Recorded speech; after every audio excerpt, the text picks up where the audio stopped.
ॐ सोमनाथाय नमः।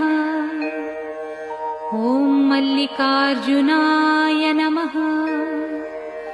ॐ महाकालेश्वराय नमः।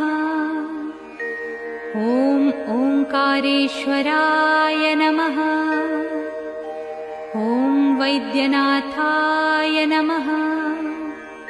ॐ भीमशंकराय नमः। ॐ रामेश्वराय नमः।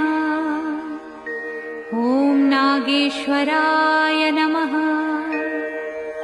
ॐ विश्वेश्वराय नमः। ॐ त्र्यंबकेश्वराय नमः। ॐ केदारेश्वराय नमः। ॐ भुस्मेश्वराय नमः।